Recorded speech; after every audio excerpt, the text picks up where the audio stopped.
The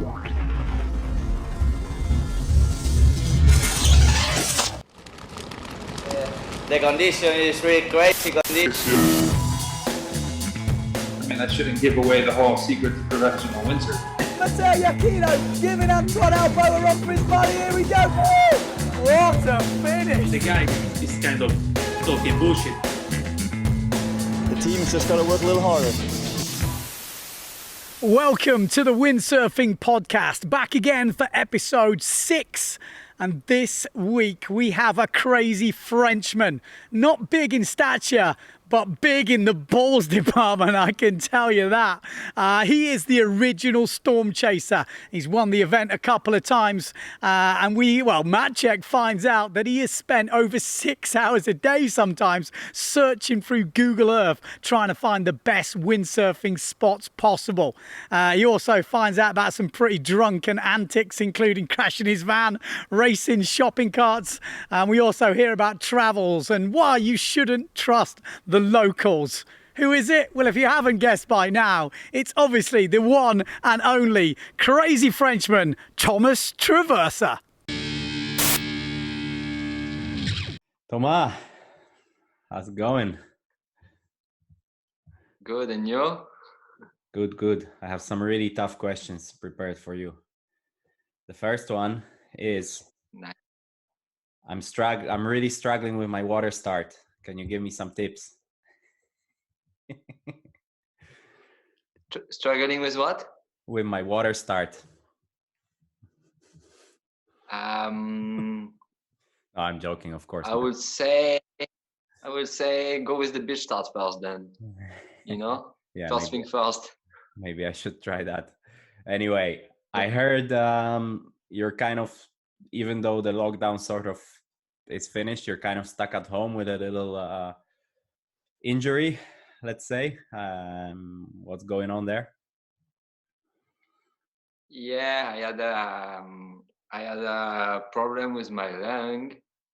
Nothing really serious, but I didn't really identify the problem when it came up. So I was like going for a couple of days with this lung problem, and then it got a bit bad, so I had to go to the hospital.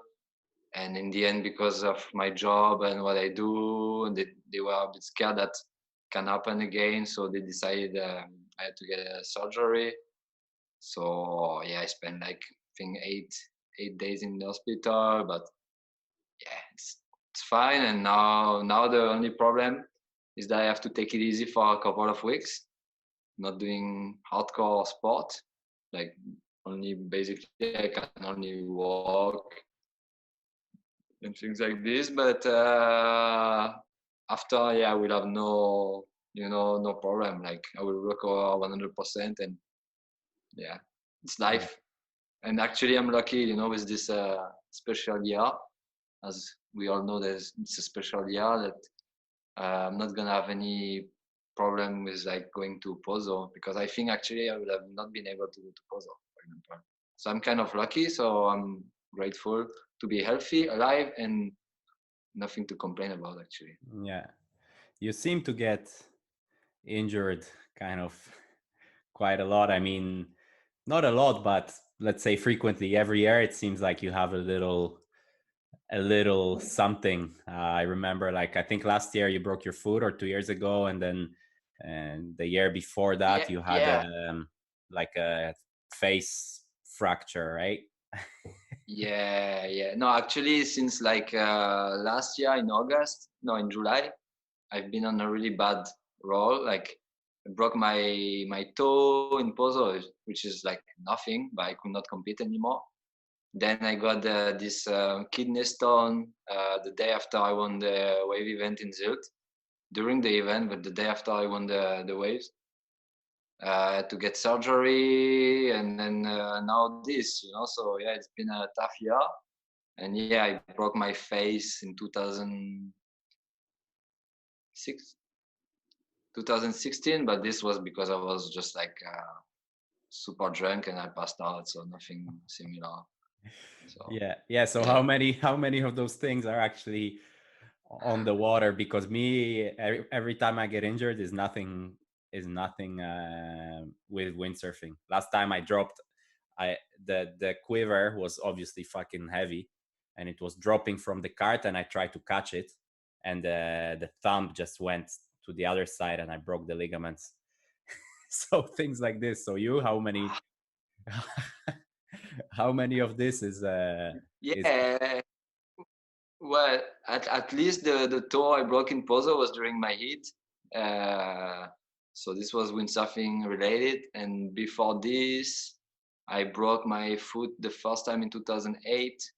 Then second time end of 2008. So two times the same bone in the same year. Then I broke my foot again, another bone, and I had to get surgery in 2012. This was all windsurfing. And then I broke my foot, the other foot, in 2015, also windsurfing.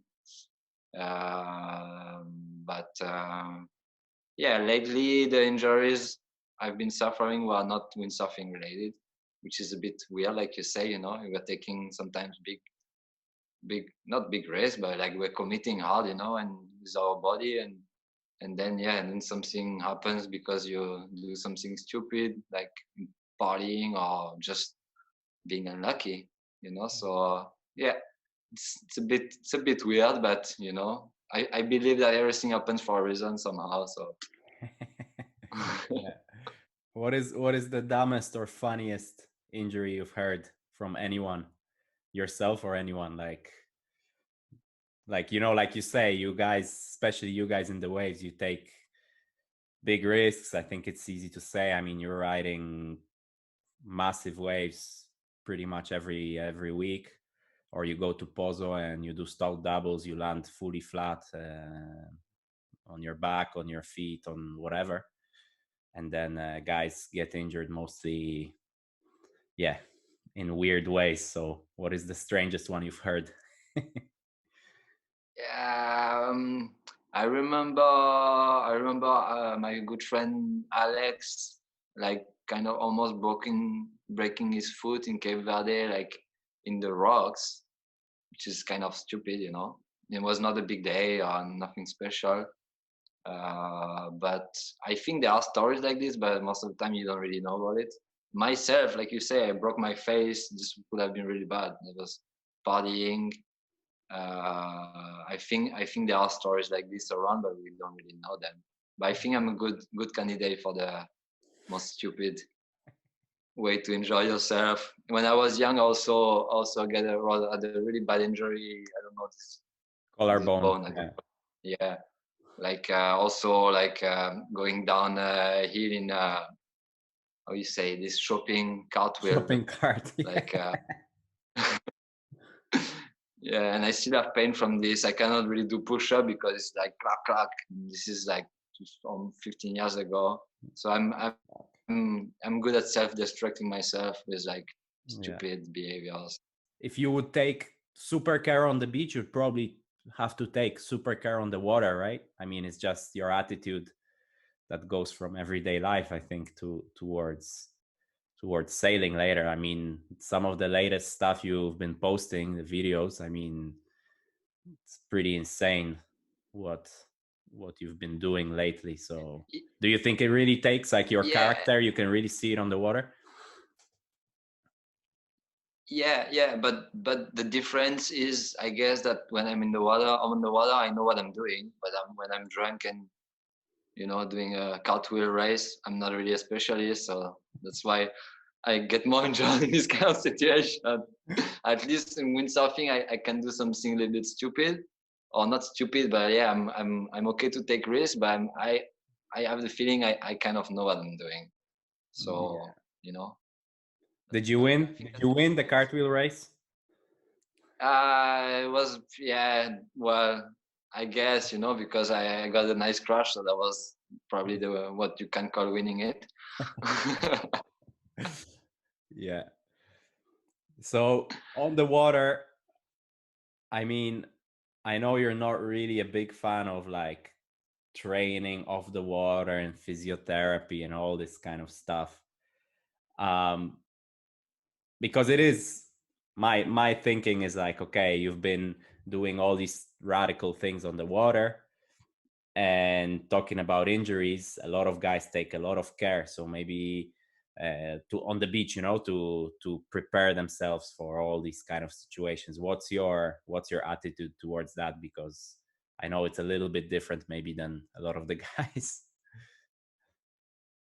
Yeah, I think, I mean, we all different, we all special in a way, but I think a lot of people have probably a wrong idea of myself also, of me, and like I I'm I'm doing a lot of running actually, and I've been doing since a long time, like biking, running.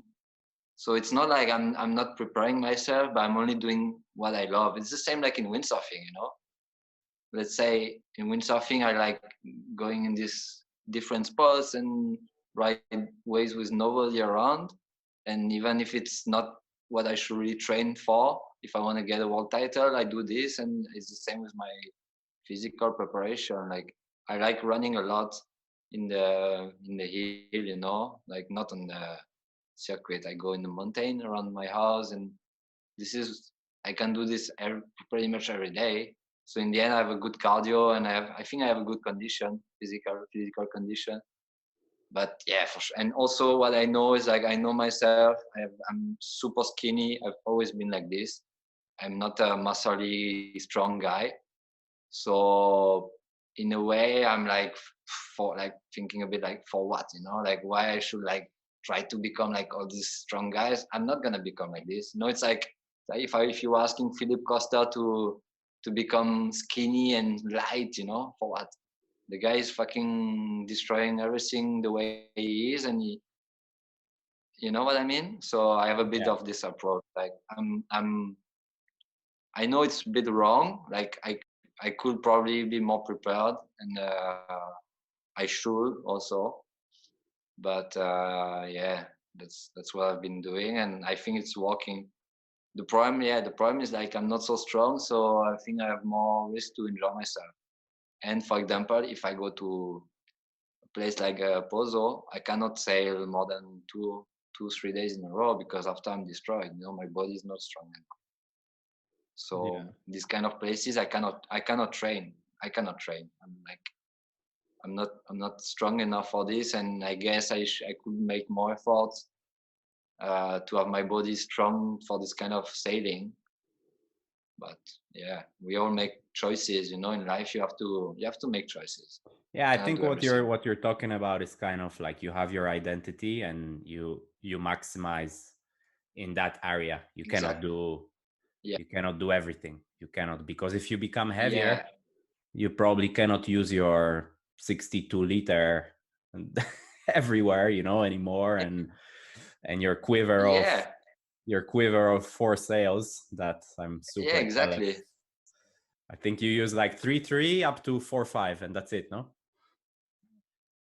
Yeah. Now since 2 years, I have a 3.0 that Peter, the designer of Gastra, made for me, a prototype. But before I had 3.3, yeah, and my bigger sail is 4.5. So, but even the 3.3, I use almost only in Pozo and sometimes at home, like a couple of times. But basically, so like 3.7, 4.0, 4.2, 4.5, like 4 sails. You can do Yeah. everything almost. Yeah, 5 with the 3.3. Let's say 5 sails. Yeah. Yeah, And that's like you say, that's an advantage. I like it. for sure. For sure. And why do you think it's like this, that when it's 15 knots, I'm on a 5.7 and you are on 4.5, but then when it's 40 knots, I'm on 3.3 and you're on 3.3.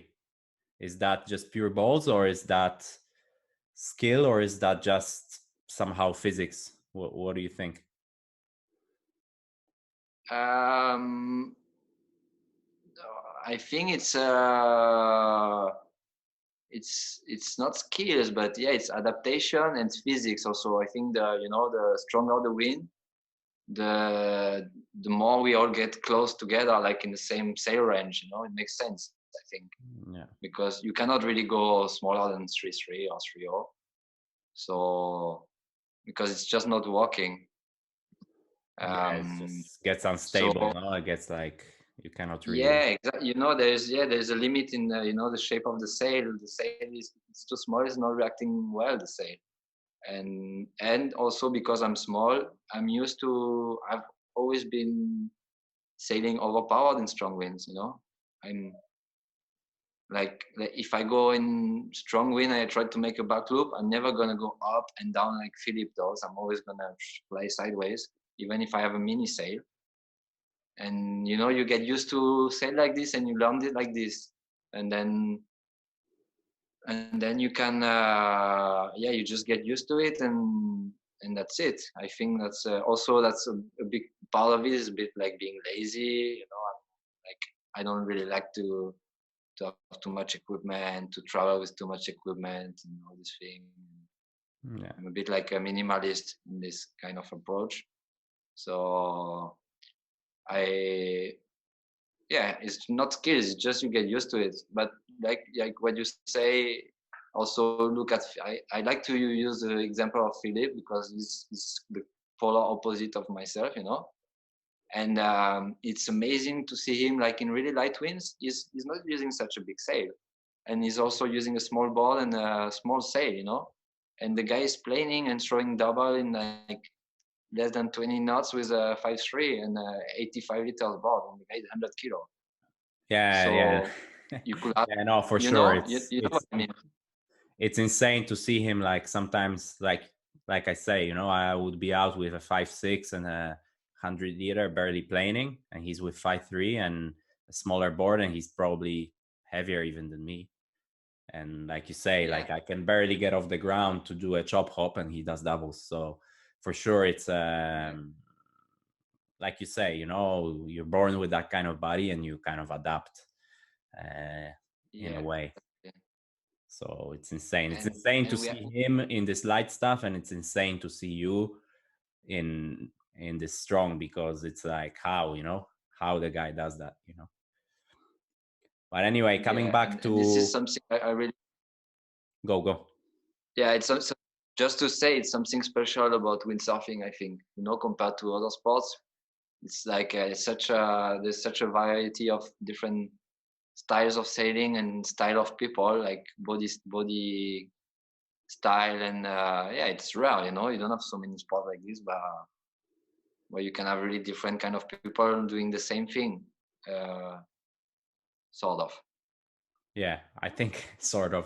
I think generally probably Philip is an exemption, right? But still, you can be 85 kilos and you can be 65, probably not a problem. Although certain conditions, for sure you feel an advantage and a disadvantage, right? You feel an advantage in silt. You have to feel. I mean, you seem just to be on top of all the current and all the chop, where probably in Pozo you feel the opposite way, like Yeah, holding the board down, and kind of you need to really slalom sail into the bunker to get the ramp, right? And probably yeah, for you that's a disadvantage. So there is that, but as you say, it's pretty amazing. I mean, yeah. So coming back to what we've been talking about, training, not training, and having a lot of gear and preparing the gear and stuff. How do you see your windsurfing? More like you see yourself as an athlete, like it's a sport, or it's more of a lifestyle adventure? Because there is many ways. This is an amazing thing about windsurfing as well. There's many ways to see it, right? I mean, what is it for you right now?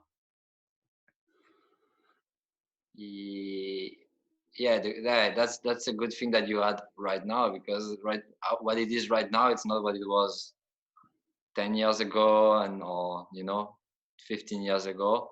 Right now it's totally like a adventure lifestyle thing.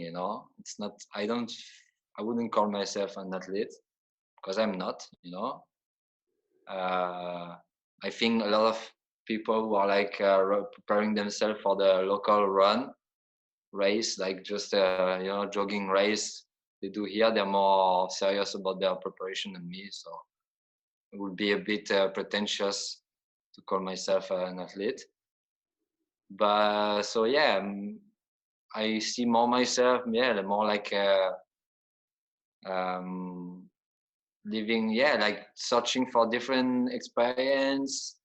Um, yeah, like like looking on maps. I think I spend way more time looking at maps and forecast and this kind of thing that thinking about my body and my sailing. So like kind of exploration style, and also a bit of art. I would, even if it's a bit cocky, also not to call yourself an artist, but I always like this kind of thing of like thinking that it's not so much about we even when we compete, it's judged by human. It's not us in the waves. You're doing mostly slalom, which is different. There's a clear winner, second, third. But in the waves, it's all a bit different. It's an artistic discipline, we're making a show, and it has to be nice to the eye. If you wanna, to be good, you have to look good. There's style, and it's like a choreography and all this thing, and so I always really like this aspect. For me, I remember even when I was young, I always focused on trying to make things look easy. Like I think this is really important. I enjoy more watching someone, even if it's not that good, but who's doing it with grace and nice, like effortless style, than someone maybe better but who has a fucking ugly style and it's like muscling through it. That's just my taste. I'm talking. Yeah. This is not it's not the truth. It's only my opinion. So I would call myself more like a sportsman still, because I'm doing sport, but more like in the artistic side of sport, I would say. And also the exploration or this adventure. Last video I did with my friend from Portugal, I talked about this, that in a windsurfing trip, in the end, you don't really spend much time windsurfing. And this is what I've been doing all my whole life. If I'm here right now talking to you, it's because of the windsurfing trips. It's not because of training to do this maneuver or to perform good in competition. So, Yeah. I So hope you mentioned that maybe 10 years ago it was a little different, right? I mean, I read somewhere that you actually decided to be a full-time pro on a trip to Indonesia, which is probably the furthest from the PWA windsurfing tour conditions than it is. So you must have realized that there is going to be the aspect of, okay, to be able to make a living, to do what I want to do, I'm going to have to compete, right? And I'm going to have to go through that grind, let's say. So how was it when you started, and how did it evolve? So that's why I say it was different before, because first, something I think which is really different from my like that I had a different experience than most of other pro windsurfers, is that I never even wanted to be a pro windsurfer or anything like this. I never really wanted to compete, or I don't know. It was, for me, what I wanted was just to have a good time and go on trip with friends and have a good time. See new places, make nice parties, the freedom, the experience, and also the adrenaline you get when you ride. This is all I was always looking for. So in the end, I realized after, like, through my career, that actually if I wanted to keep doing this, I had to compete, because if I want to get the money to do it, I have to compete, because it's a small sport. I'm not going to be paid just for going to indoor over and over, So if I want to be able to go to indoor, I have to go to Pozo. And that's the only reason why I went to Pozo for the last 15 years, is to be able to go to indoor. That's it. So that's amazing. So so I guess So I guess you would fully call yourself like a soul surfer or a free surfer. Probably one of the Yeah, but only ones in the sport, right? no. I think we are all because last night I checked the interview you did with Matteo Yakino, and yeah, you guys talked a lot about the slalom, the preparation, I don't know, the competition, all these things. But I really don't know him good, Matteo. I know him. I just say hi, and we don't really cross on the contest. So I don't know him, but the image I had before this interview is actually seeing him surfing in La Torche when we had the event. There was no wind, and I was impressed because he's a really good surfer. And then I saw footage of him wave riding, and I'm thinking, it's like Antoine, all these guys, they are fucking beasts in competition in slalom, but they're like true watermen and they love it, they're like, so they are soul surfers also. Yeah. Uh, Yeah, this is what this is Jimmy Diaz something really said important. in his interview, that the one thing that everybody of those guys, Bjorn, Antoine, Matteo, I don't know, yourself, Philip, Brasinho, whatever, that all of them are super different. But the one common denominator is that everybody has, like, the number one thing driving you is the love for actually windsurfing. So I think Yeah. then your goals might change, your way of, like you say, preparation might change, but without that love, I don't think any of us would be progressing anywhere. And I think you see it, and I think you see quite a few guys, they lose that love, they maybe do the tour for 1-2 more years, and then they're gone, right? Yeah, exactly. It's such a small sport, and there is not really room for many people to live out of it. You cannot. It's not like in tennis. If you're like, even if you don't really like it, you can keep going because you're thinking, "Fuck, I'm making so much money," or like, "I'm making good money," and let's keep playing, a bit. It's a job. In windsurfing, it's not worth it if you don't have the passion for it, the love. So yeah, and this being said, I think I'm it's like, yeah, I'm a soul surfer, whatever, but I think I'm a fucking like competitor. Like, I'm super competitive, and that's why I ended up having the results I have. Not because of my level, I never consider myself like the best in the world ever. Um, but I think I'm good. I'm good competitor. I'm good at playing this game, and I like it. Yeah, that's what I was about So to say, like, or ask. The next question is that, yeah, maybe you say you go to Pozo only when only because you want to go to Indo, but once you're actually in Pozo, you want to fucking yeah, win, right? yeah, exactly. No. It's not that I want to win. I don't want to lose, which is even stronger of a feeling, as you know. Yeah. That's the drive. Like, I don't want to lose. I don't want to lose. And I had such a hard time at the beginning of my wave career, because maybe people don't know now, but I was actually a freestyle competitor before, and quite successful. Like, I started when I was like 17, I think, and straight away I was like almost top 10, and I've been competing 5 or 6 years, and I was always like 7, 8, 6 in the world, and I did a fourth place at podium in freestyle. And but in the ways when I started to compete, I was like, I was struggling. I was struggling, and I started late also. I only started competing in the wave, and I was like, the first full year I was 22. My first full year on tour in the waves. But why do you think that is? Before, Because I interviewed Brasinho also for the show, and he also came through that same route, because you don't start to windsurf because you want to freestyle. You start to windsurf because of the waves. Obviously, everybody does, kind of. But then seems like all the young guys, it's much easier for them to be successful in freestyle. What do you think that is?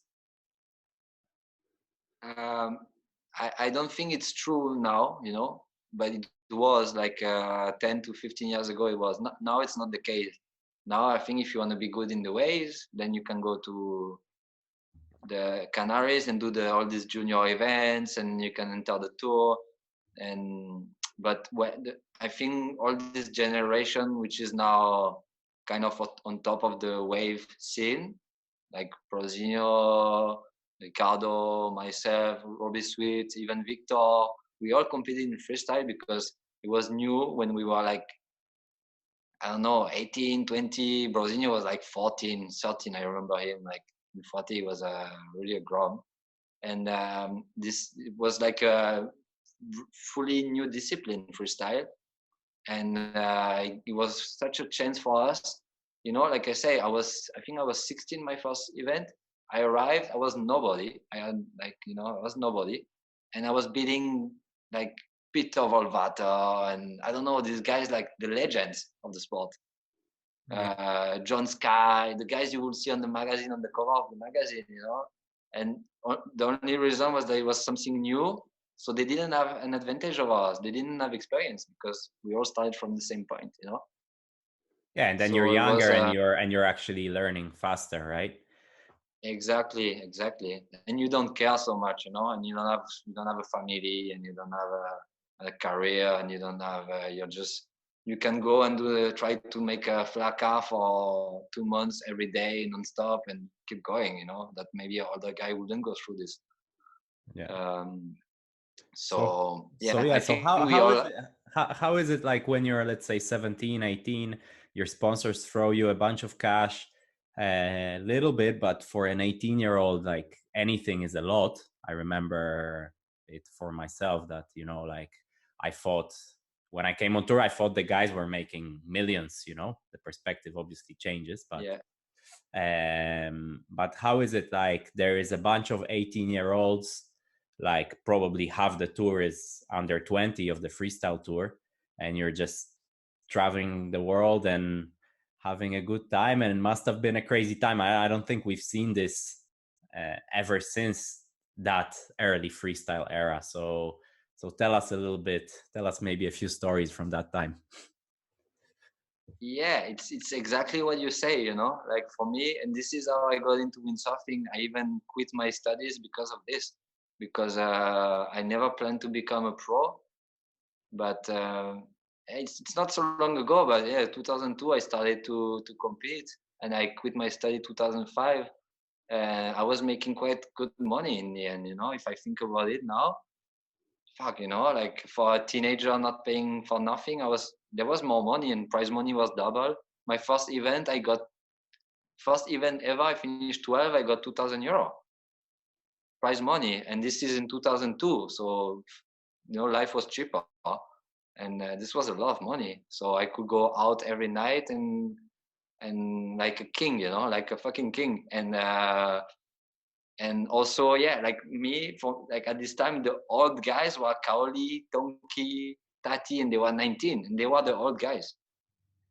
And the young guys were Brosinho, Anthony, they were 13, you know. And this was like basically like a school trip, you know, when you go with your school to another country for a week and you do fucking bullshit.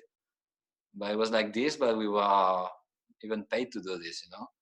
Making money and getting trophies, not trophies, but yeah, it was amazing. Actually, it was amazing. Like, so on every school trip, there is these guys sitting at the back of the bus that are the bad boys, and there is the guy sitting right next to the teacher in the front. So tell us who was who at that time.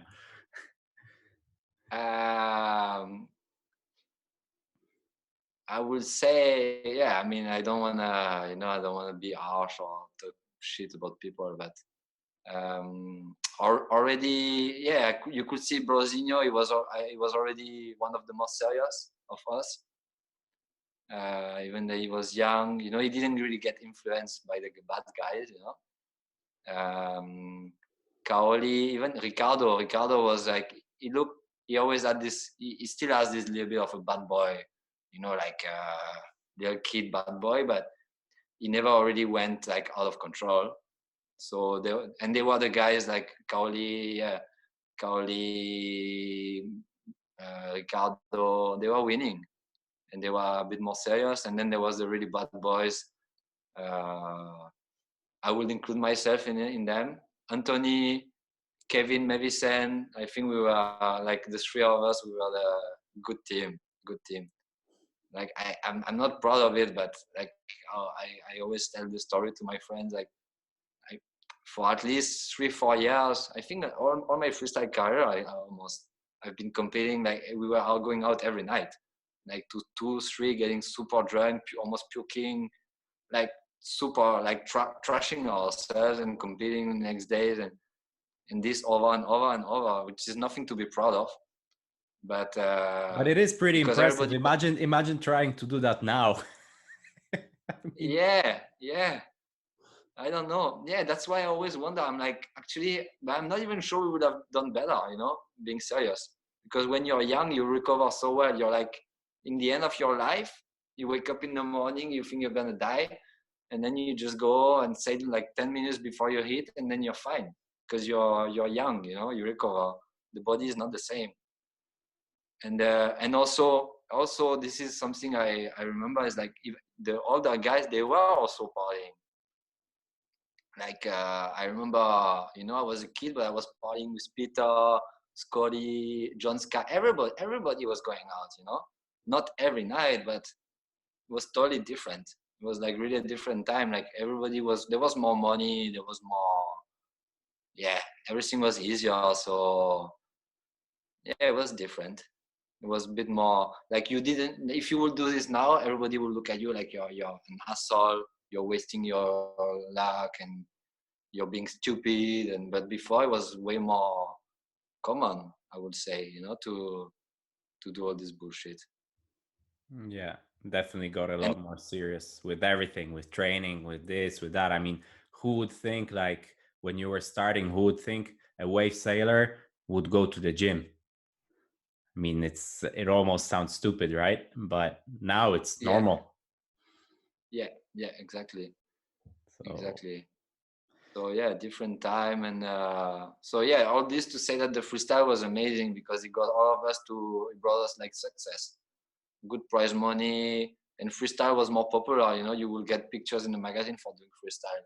Now, unless you're Goito or Amado, you get nothing. Which is super sad for me. It's a shame, but they always say, but the market is small. We don't sell equipment, freestyle, blah blah blah. So there's different times, but freestyle really was a big, just to build like you said in your interview with Matteo that I listened to. It's about getting this confidence, this winning feeling, and like starting to feel like you belong there, Because at the beginning, you think you're nobody, and you look at the people like, oh, but then when you start to beat them on the regular basis, then you think, fuck, actually, maybe I belong there, and then it's easier to make the transition to waves because when you start competing in the waves, you already have this taste of success, from the freestyle, and you already learned how to compete.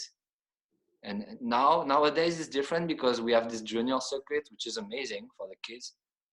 And because you can see they arrive, they're 18, they already competed for 5 years. Like they have so much experience, And this was not existing before. So the freestyle did this for us, but now they have those junior events to give them a chance. And it's sick. You see all these Canadian kids, these Japanese kids, kids from all over, French kids, everywhere. There's the level of the kids is so high in the waves thanks to this, because it really pushes them and gives them a chance to compete. Because if you want to be good at competing, you have to compete. Unless you're so much better than everyone else, like Philip, for example. He arrived at 14, 15, and he was so much better that he didn't even need to have experience. Or Amado, or this kind of people who are like so much better that you still need to learn. You still need to learn. But you still need to learn, but you don't need it so much. It goes a bit quicker, but it's always good to have the chance to learn how to play the game, because competing is not about, and this for me in the waves, it took me many years to understand. It's not about making a show. It's not about looking good. It's about winning a hit, And Josh also said it in his interview with you. And for me, it was like a life-changing moment. It was in Cape Verde, I remember, 2008. I watched Nick Baker going to the final. I lost early in the single. I watched him, and I remember I was talking with one of my friends, and I say, "Fuck, but actually, he's the guy, He's so good at what he's doing. He goes and he does exactly what he has to do to win the heat, and then he's in the final. And he was in the final in Pozo everywhere. This guy was in the final. You will not see him in the training, no. He was not the most flashy guy." But he just knew what he had to do to win. And the day I understood this, I was like, yeah, okay, I'm just going to go make a pussy IIR, whatever. I'm not going to go critical, but I'm just going to go just to make sure I land this IIR, and then I can make a couple more turns. And then the next day I was like going through the double elimination until they stopped the event. I didn't lose. I finished 5th because they were running out of conditions. But this was like the boom change in my life, like in my wave career. Just to understand, it's not about making a show. It's about just winning the hit. Yeah, that's insane. That's insane you say that. And probably Nick Baker could be maybe the best guy to never win a world title. You think, like, so clinical and so, like you say, ticking all the boxes. Yeah. Do you think you need that last flash, that last little bit of, like what you say, this flair to actually get through that? Or was it just bad timing for him, or what? I mean, no, I think he would have totally deserved the world title, but he could have got one easy, like people with like less abilities than him got one. Maybe myself, for example, and other people. But I think there's a lot of luck, I don't know, luck, karma, I don't know how you want to call it. Like the moment, the circumstances and all these things. It's like in tennis. I really like tennis, watching tennis. And if you think about it, in the last, I don't know, 15 something years, it's only 3 guys who won everything almost, It's not because all the other guys suck. It's just that there's these 3 guys who are just better. Yeah. And maybe Nick Baker was in an era that there was like these really strong people around him, fighting against him and he won the Aloha Classic. Nick Baker, he's been doing finals everywhere. I remember watching him in Brazil. I think he got 2nd place in Brazil. Everywhere this guy was always in the final, so he could have easily got the title. Yeah. But he just missed probably some luck. I don't know.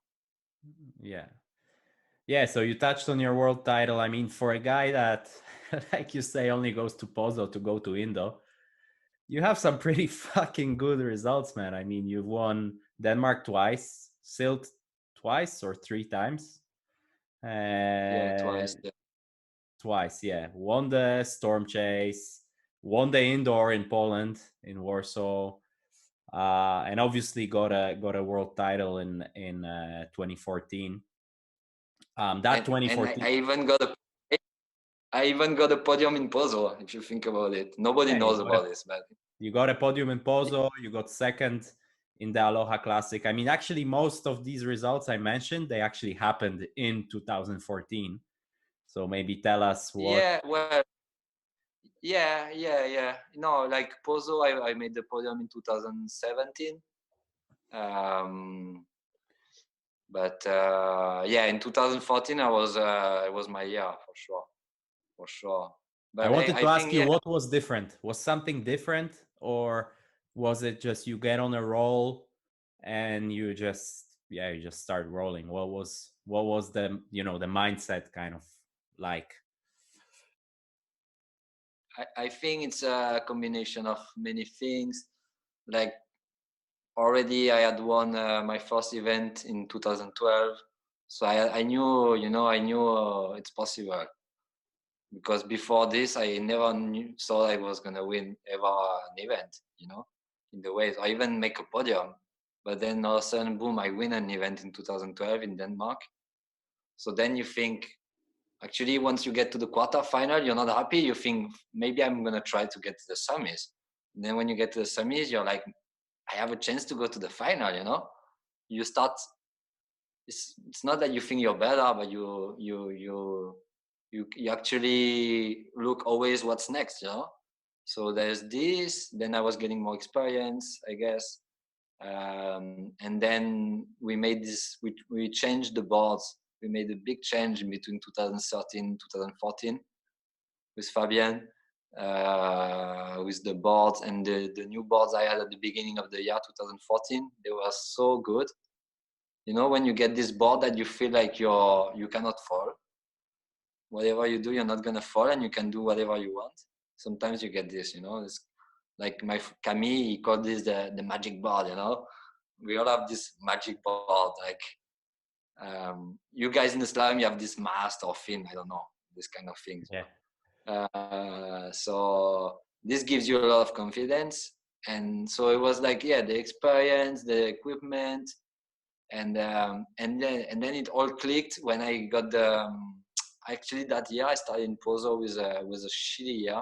We ran just a single in the last day of the event in maybe 20 centimeter wave. It was only one wave, flat. 2 jump counting. It was flat. Pancake. It was the only time in history that they only counted one wave, because it was completely flat. So I passed one heat and then I lost. So I had a shitty result. But I mean, for me in Pozo, I was not really expecting anything anyway. And then I went to Tenerife, and somehow I got second. And this was also a big moment for me, because after this I thought, fuck, if I can do second place in Canaries, well, for me, I'm a bad sailor. I'm really bad. I don't consider myself a good sailor there. Then I can make a podium anywhere. Not that I'm gonna make a podium anywhere, but I can if it's possible. Then and with this, like you say, I went to and I won the storm chase in the beginning of the year. So probably this was, I think when this happened already, I was with myself. I was like, okay, you know what? Now, even if I do last all the PWA event of the rest of the year, I don't care. I did my job. The sponsors are happy. I'm gonna get a contract next year, and I'm gonna be able to keep on windsurfing. So I don't care anymore. And when you have this pressure off your shoulders, it's way easier to perform, So and then Denmark, it was like this onshore conditions, which are my best conditions. That's where I'm the best, compared to the rest of the guys. That's the only conditions where actually I really think like, fuck, I can, if nothing happens bad, I really have a chance to win, when it's like this really bad onshore, especially if it's a little bit from the right, but even dead onshore, I'm like, these are my conditions. So I was really confident, and then I won, and then second, first, and then in France it was this cross on starboard tack, which is my conditions, where everybody else kind of sucks, and that's why I'm much better. Normally I go to Canaries and I suck, and everybody is so good, but then when the wind goes the other way, a little bit onshore, I'm like, it's the opposite. I know I'm better, than most of the guy. I'm not the best, but I'm better than most. So I'm not really stressing. In Pozo, I'm like, first hit against anyone, I'm like, I'm shaking. I'm like, this guy is better than me in reality. He can do things that I cannot do, and all I can do, he can do. So it's gonna be tricky. But then when it's these different conditions, I think that year was good because we had a lot of different conditions, and it was solid waves in Denmark. La Torche was also solid waves. And then I went to Maui, and I was like, you know what? Anyway, I have nothing to lose.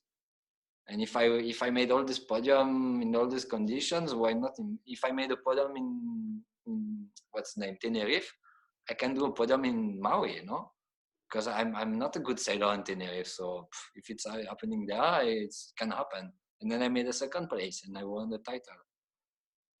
But and I was also gonna get the baby, which was my only goal I ever had in my life, you know, to have a family and have a kid.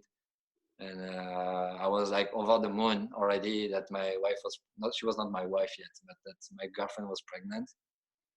So yeah, it was like, you know, when you're like in everything is like, oh, so good, you know, you're not worrying about nothing. So yeah, especially, yeah, and it was good. I loved it.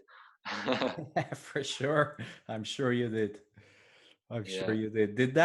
Did winning one, which, you know, probably at the beginning of the year, it's maybe like you don't think about it, but then I don't know, once you win in Denmark, for sure you start thinking about it, especially that you've seen Brasilio do it after winning Denmark the previous year.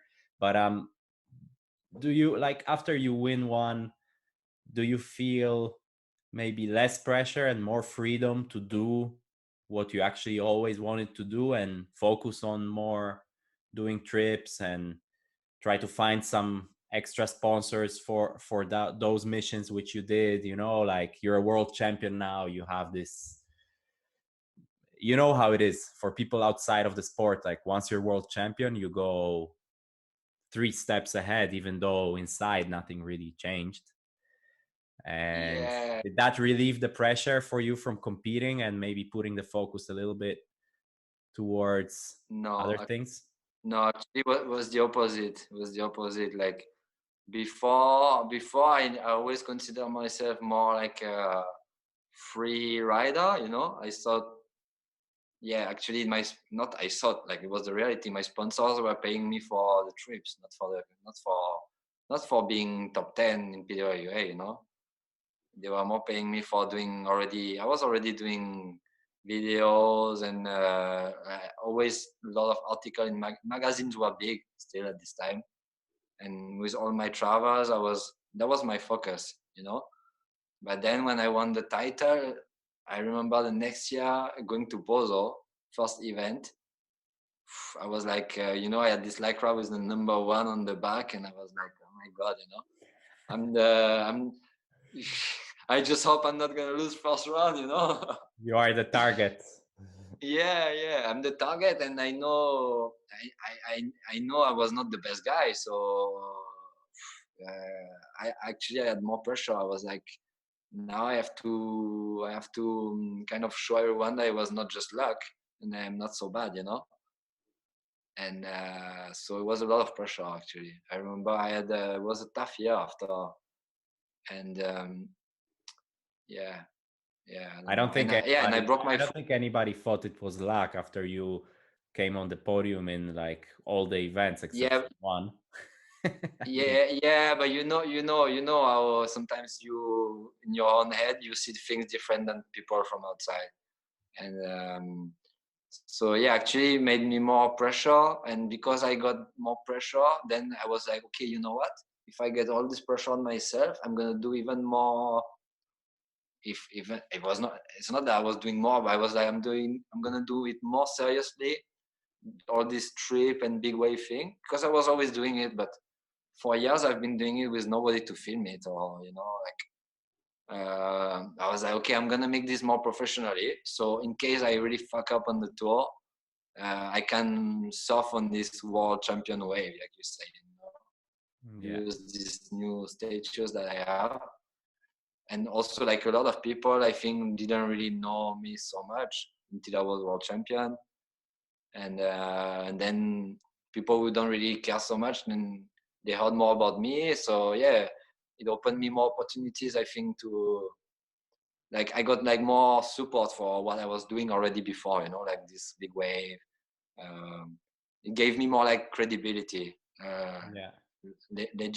I was like more legit, you know, a little bit in the eye of people for doing it. Yeah, I You think, know, but, people but are. I don't think much maybe changed how you carry yourself because my friends, they were in Denmark and they're like, we met Thomas. He came with this old van, just rigged up. He was we came to talk. He was super nice. Like if we would be like, they were like, there was no world champion vibe, let's say, you know, like if you think about walking out to Bjorn, for example, you Yeah. know, that I'm still stressed until today, even though I know him from 15 years or 10 years or whatever. uh, you know, to you, I think not much has changed, Yeah. no, in your head.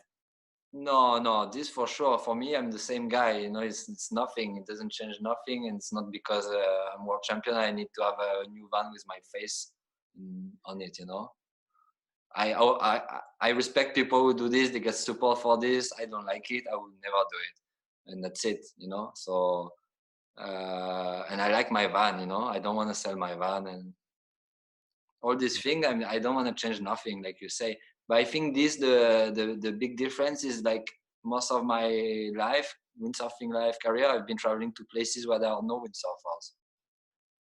So 90% of the places I go, people don't have a fucking idea who I am and what I'm doing, you know? So I'm just myself. And sometimes, yeah, it's like this, and this is what I really enjoy, you know, you go someplace and then the people, or they don't care, or they're like, sometimes they come, when you come out of the water, they come to you and they talk to you and they're fucking happy to see you doing what you do, but they have no idea if you're good or not. They just like it, you know. And they just like what they see, and they will have a conversation with you for what you are, not for what you're supposed to be, or you know what you mean, Yeah, what I you can mean. see it straight away, you know. I don't get that in the same amount, of course, as you, but I mean, especially like back home, yeah, I can after 2 words, you know, if the guy knows who you are or not, right? Like Yeah, if yeah, exactly. And yeah, and most of my trips, people they don't know, so I'm really, I think this is what I like also, to keep everything fresh always, yeah, and the same, you know. imagine being Kelly Slater, you know, you can't really do a trip without, you know, there will be guys following you No, around, you know. no, that's the good thing about windsurfing. It's such a small sport. Nobody knows us, and there's no popularity or anything. We are nobody, you know. Like any girl with a nice ass on Instagram, she's more popular than me. So yeah, whatever, you know. And yeah, that's just Which how is I not see it. really, also not really fair and not really what it's supposed to be, but it's the way it is, right? I mean, Yeah, whatever. but it's nice. It's nice, and the same way, you know, if I'm on a shitty day, sometimes I'm in a shitty mood, you know. I'm like anybody, and if I don't want to talk to someone, and someone comes, like I'm on some windsurfing spot and someone comes to talk to me and I'm in a shitty mood, I will not try to pretend I'm this cool guy if I'm not in a good mood on that day, because I don't care. Because I'm not gonna get 1 million comments on Facebook, people telling that I'm a dick or this because I did this, because nobody cares about me and about windsurfing in Yeah, reality. That's what I like about windsurfing. I feel like we have this freedom to be ourselves, you know, yeah, for compared sure. to other sports. We don't have this pressure of media, even though sometimes, yeah, like you talked about this little that Bernd created on the net, and sometimes once in a while you see. I also did some things like this, sometimes speaking out and making some people a bit crazy at me.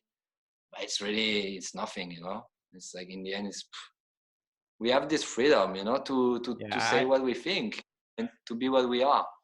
and I think we'll get to it, but I think not many people actually do it. People still think they're gonna get scrutinized, and their brand manager goes on their Instagram and judges them and things like this. I think people care way too much, like you say, for what we are. Imagine if you are Cristiano Ronaldo or someone, you know, like, Yeah, then it makes a difference.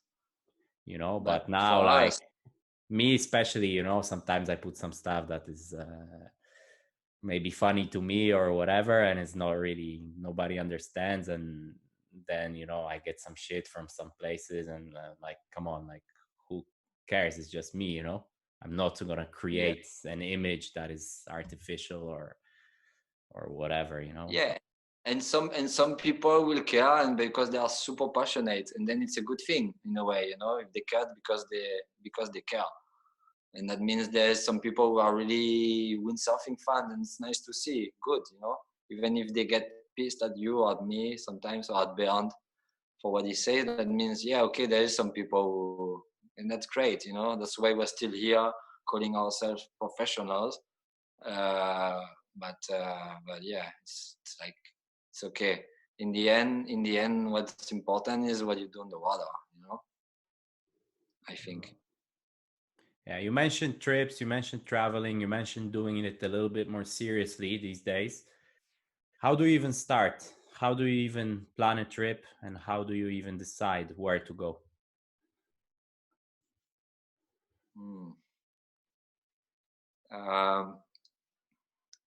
So all the time that people spend training their body, I spend on internet checking whatever, like really whatever. Like usually it starts from a picture I see from someone surfing. It comes mostly from surfing, because the surfers have been exploring the planet since 50 years, I would say. Like they're really pioneers, they've been everywhere. And so this, and then Google Map is like Google Earth is like such an amazing tool. And sometimes you just go and start to go one place and spend 2-3 hours on Google Earth, like just riding over the planet.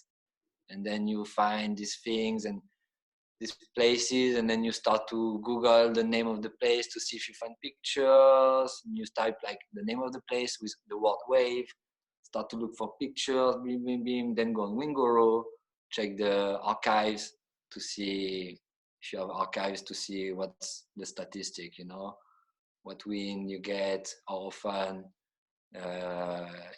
this thing. Like it's just like a little bit of like journalism, you look, you scratch, you look, and then you get all these informations, and then you have all these spots, slowly you build your own map, like when I go to a spot, usually it's not like it's never happened that someone told me, there's this spot, come, and I go. Yeah, okay, when I was 16 it happened.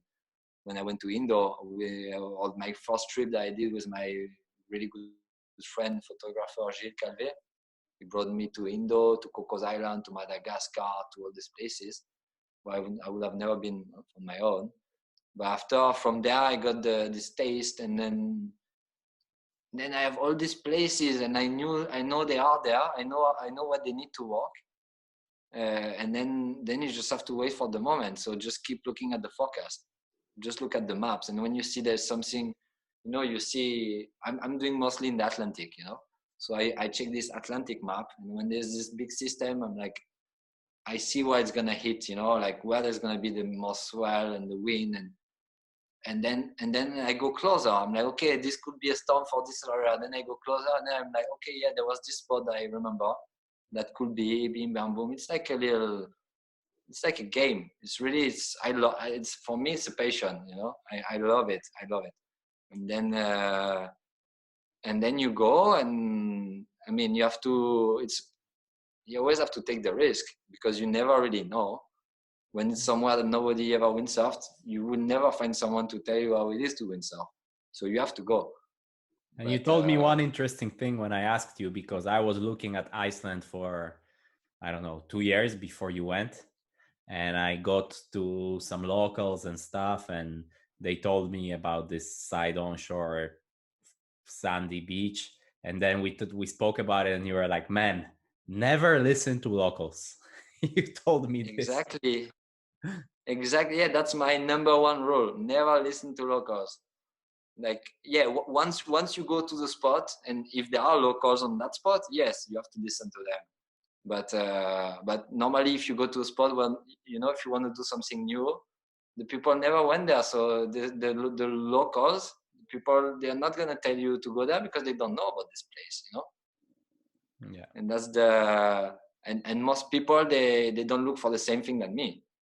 Yeah. So, they look for, like you say, a sandy beach, easy, not too big waves. And I'm looking for a reef with as much wave as possible, and the most powerful I can find. And I don't know, like I'm looking for something different. So yeah, almost everywhere, if you listen to the locals, they're going to bring you to a spot which is good for them, which it's not what I'm looking for.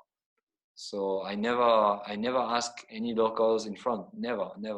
But like, for example, this year I went to Galicia twice in the winter, and there I met these local guys, and they're fucking amazing people, you know, like they're surfers. One of them, he's a bit of a kiter, but they're like surfers, and they like these are the kind of locals that you want to listen to, because they're like, they know everything, you know, but they're not windsurfers, and they're locals. You know, it's not about the local windsurfer. You have to listen to the locals, but not the local windsurfers, basically. So there's a little bit of a nuance, like a difference. So out of 10 times that you go to a new place, how many times do you score, and how many times you just eat the bills? For me, I always score. For me, it's always a success. I never had a not success. I don't know, because I have no expectations, you know. I go to this new place, so it's always going to be a success. It's just also a preparation thing, that you've actually done a lot of the homework already, I guess. Yeah, and usually when I go, it's always good. I mean, yeah, I've been to trips where the conditions have been like not super amazing. Like I would say, for example, Mozambique, we went there in 2015, something like this.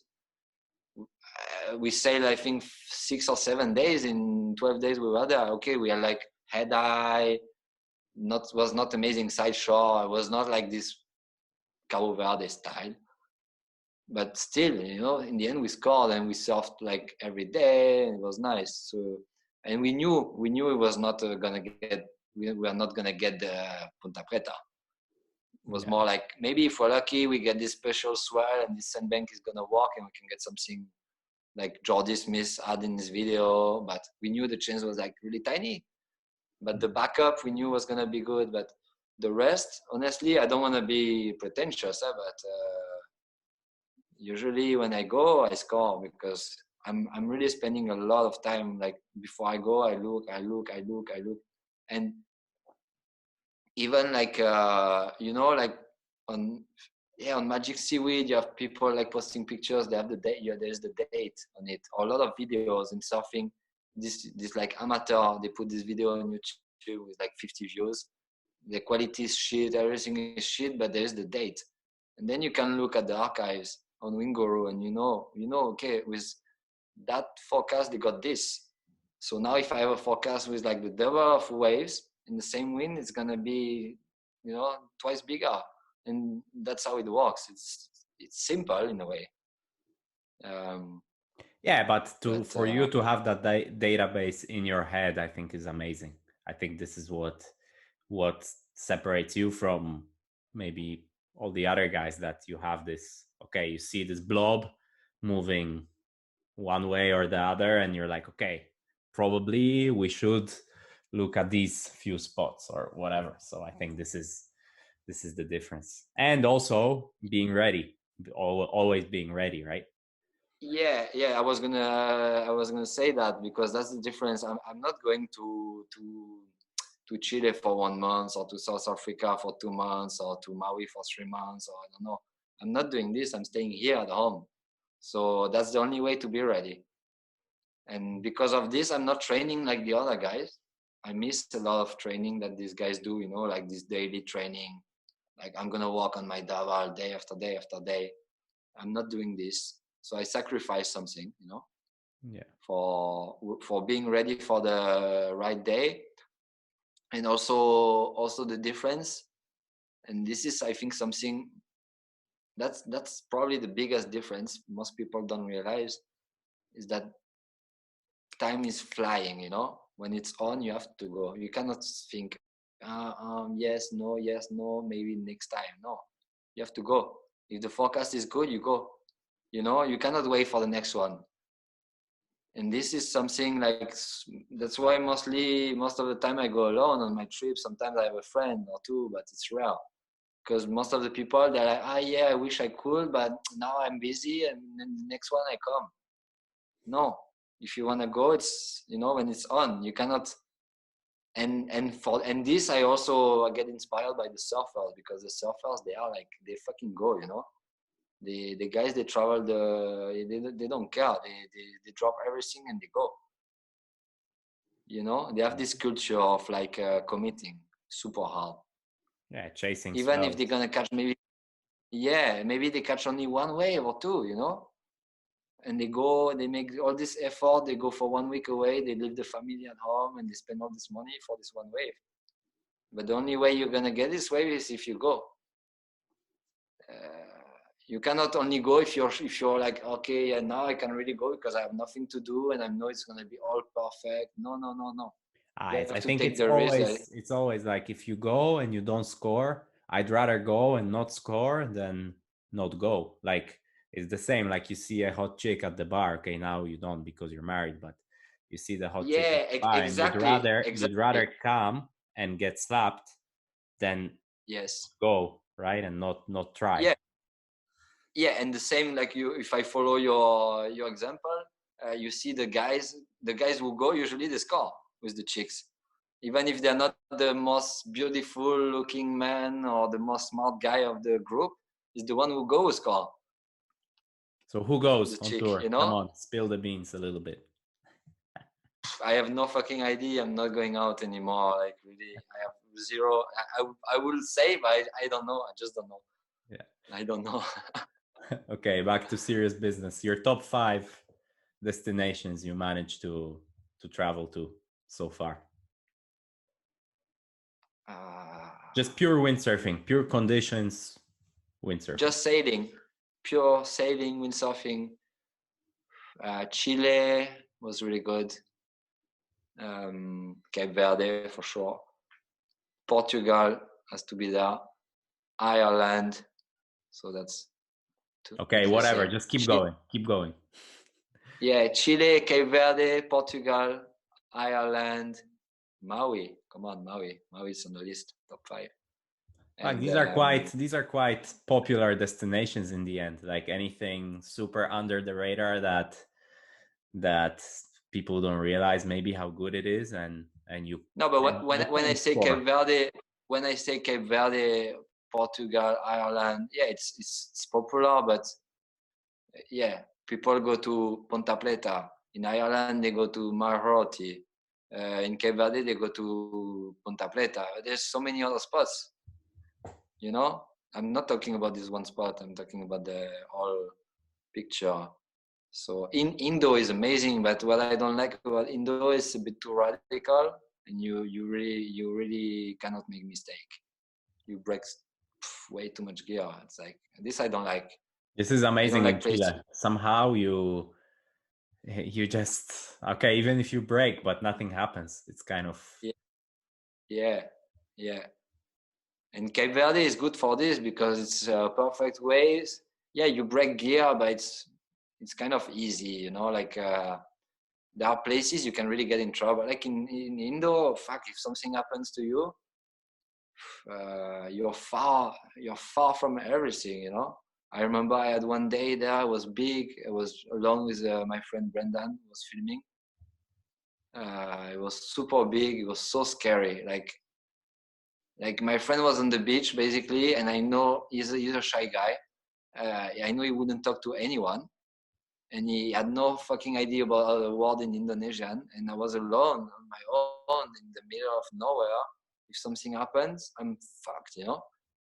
And this is like this.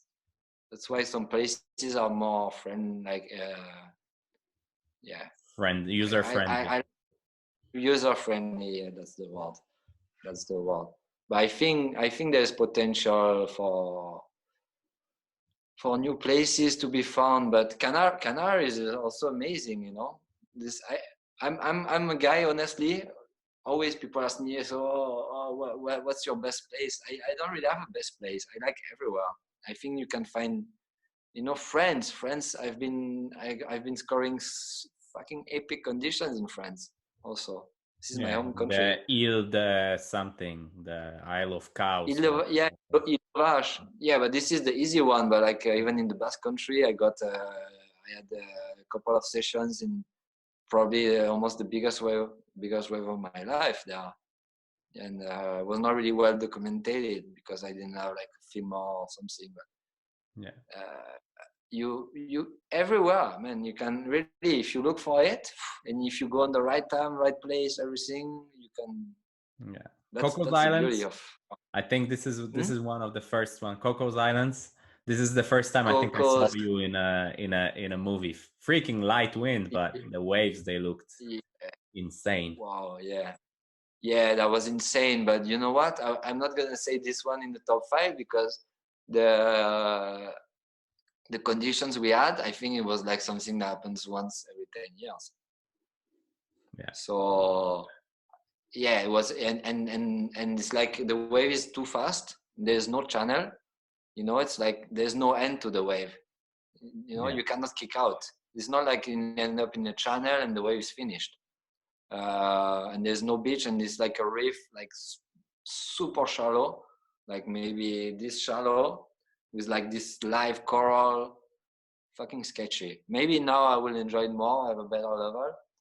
I remember it was really scary to sail there. Heavy and sketchy and big. Well, it was big, yeah. Scotty was absolutely ripping.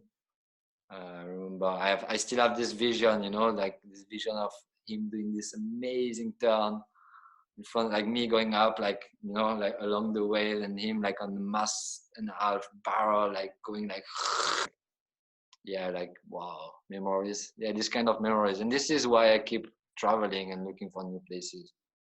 Yeah. This kind of inspiration from Scott and this kind of guy. And, you know, Scott is also one of these guys, like, you will never think the guy is a world champion or anything. The guy is just a legend, like, but he's like, he's just who he is, and he doesn't, like, big inspiration for me. I like this kind of people. Yeah. Okay, so big waves.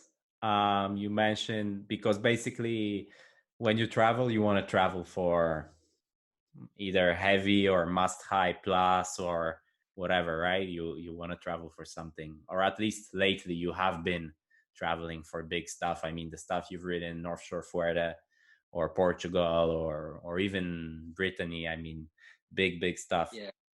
How much more comfortable do you feel in big waves these days than you felt maybe 10 years ago or 15 years ago? And why? This is what's interesting for me. Honestly, I don't feel more comfortable at all.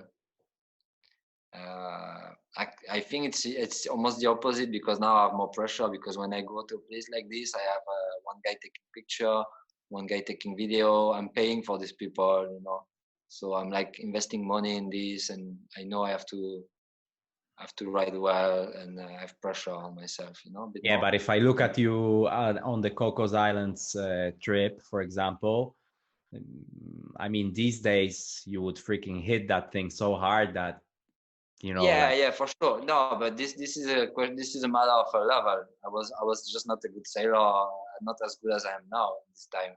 You know, I grew up in Marseille, riding small waves, starboard tack, cross on, strong wind. So if you put me in a mast and a half barreling, port tack, cross off, I had no experience, no. But this, I think the level I got it, you know, it comes, or you get it in a couple of years, or you never get it. But I don't think I improved so much over the last 10 years. I don't really think I improved much, which sucks. I wish I improved more. I think you did, but I think, no, I mean, when I look at these videos now, man, it's like double mast in Fuerte, mast and a half, and the first shot of the video, you just fucking bottom turn, go straight under it and hit it, do a massive air, and like, either, and you're not the kind of guy that wouldn't put crashes in the video. For sure you put crashes, but there's just not many of them. No. That's okay. That's true. That's the only thing I improved, I think, is that I'm not crashing so much like before. Before I will do the same, but I will go too crazy on the wrong section and just destroy everything. And then I cannot sail anymore because I have no more gear. And this with the years, I really learned it's not about going out first wave and going like a madman. That's not how you do it. You have to. You only go. That's my whole philosophy about big wave riding is like when the section is there and you're in the right place, you go. It's not even a question. Whatever, I go. I don't care. But if it's not happening, I'm not going. And like this session I'm talking to you, I just talked about in Indonesia. It was I don't know if you saw this teaser of this movie we did just like that. I do these two massive airs. I think it was probably two of my biggest, craziest airs. That day I was sailing almost 3 hours. I only did these 2 airs. The rest I did just straight and out because there was no, I didn't want to kill myself. So I was just waiting for the right moment.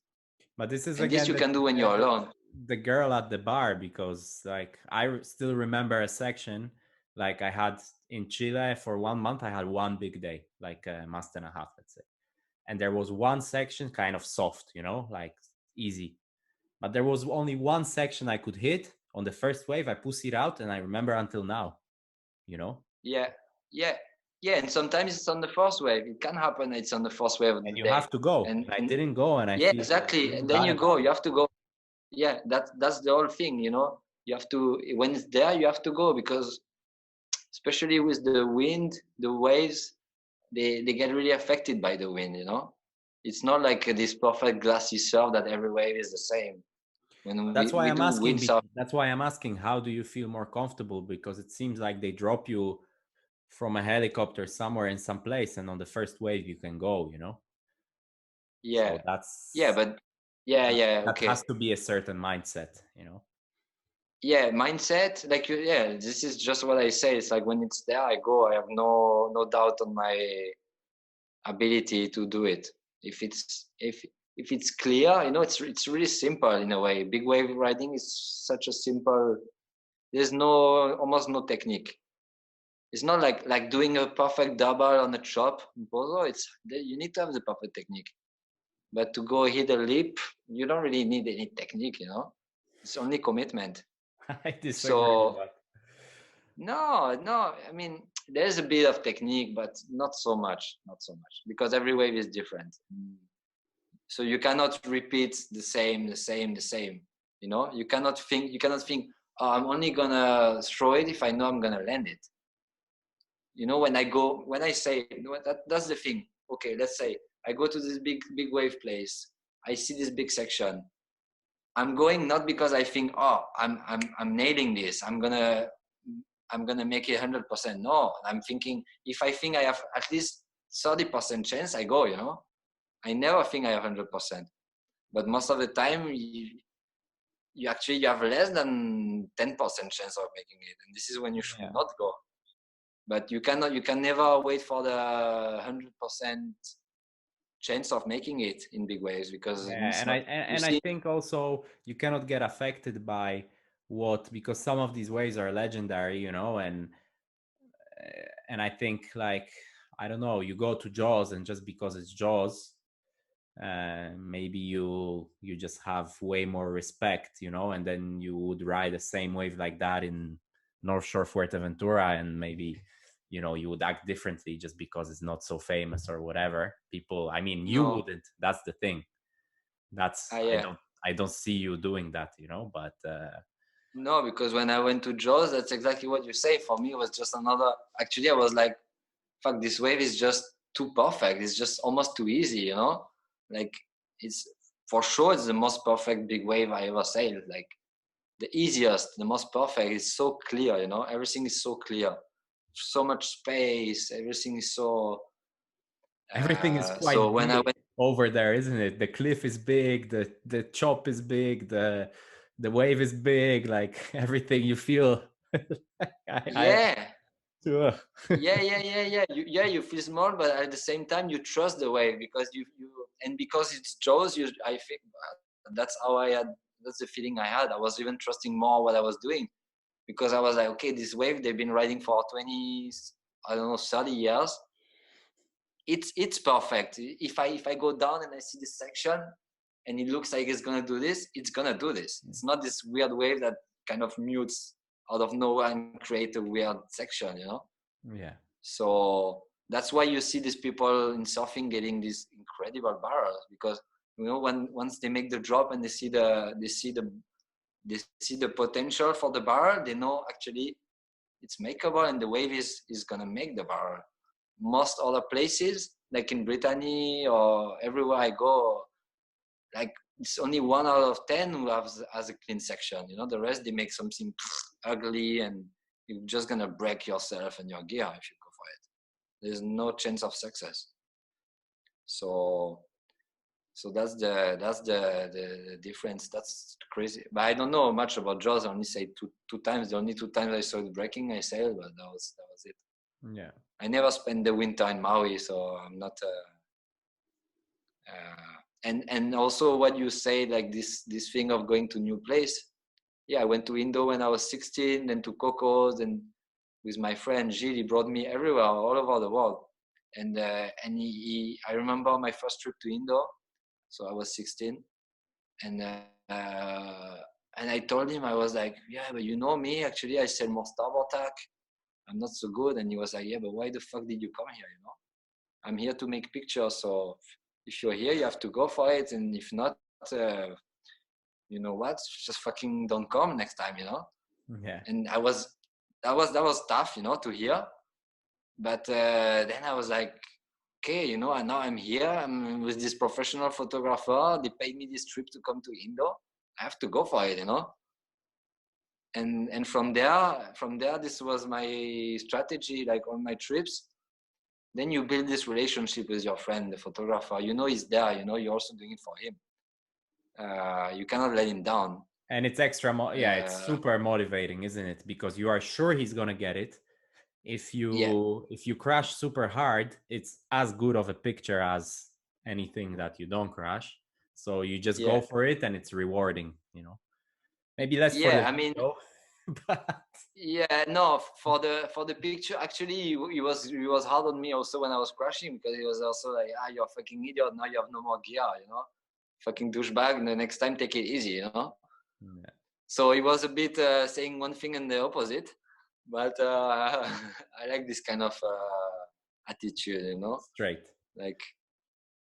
Yeah, and also there's no truth. You can say one thing and the opposite the next day, and that doesn't mean it's right or wrong, or you know, it's all about like taking what you can from it, and like all these trips I made with him and then with other people, you learn this, like, to perform. You know, you have this 1 day of conditions and that's it.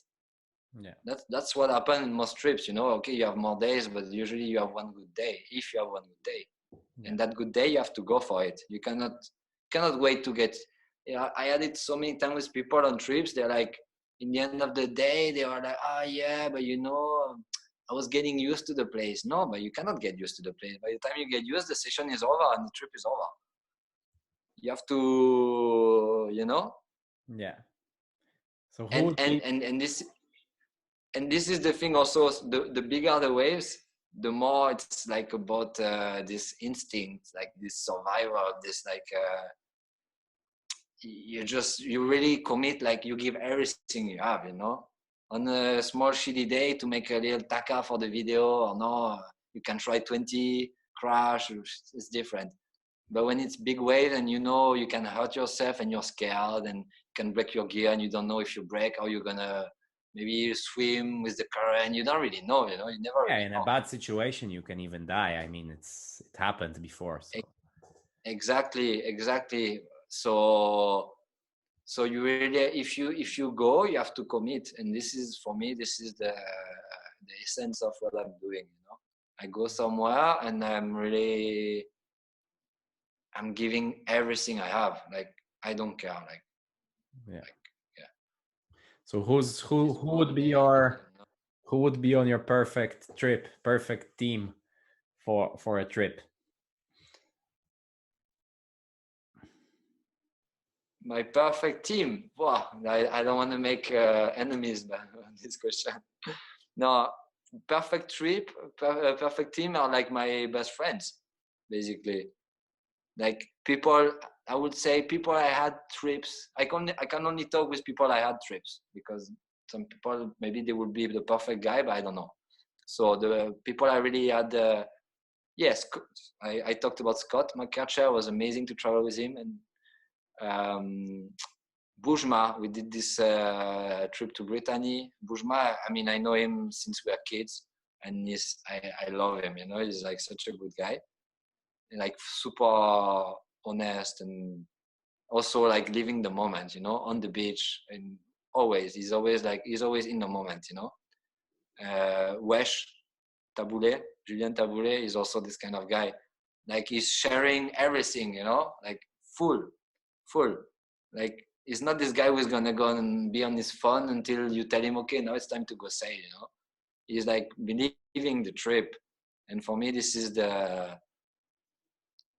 what I like with people to travel to. You know, it's not and they commit. You know, Bujma is a fucking charger. Wesh the same. They're not scared of anything. I know them. I know I can trust them, and I know if something goes wrong, they're gonna help me. And Alex, my friend Alex, is the one is my best friend on tour, and one of my maybe he's my best friend actually. I don't know. It's something. It's hard to say who's your best friend. I shot so much, but unluckily, you know, life made that he had this kid really early, and he could not travel so much, so we kind of stopped traveling together. But also with him. We traveled so much, like it was amazing, like really amazing. You know, you go, you have the best time, and you go in the water, and the guy is on the same, like fully committing and just for fun, So I would just go with my friends. I don't really care.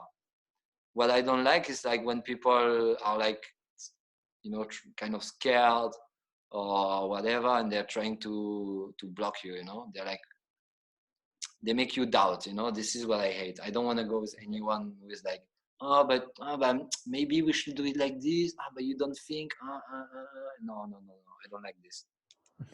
You know, I like just boom, boom, boom. Go. Just go and do it.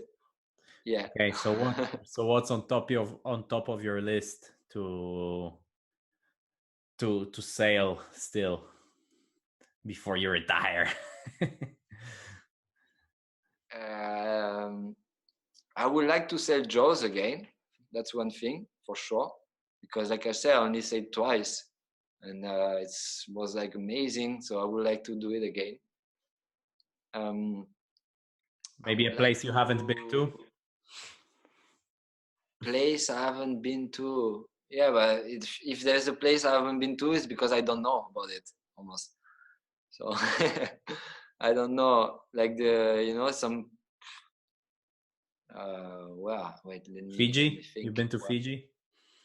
No, but I don't want to go to Fiji. Why not?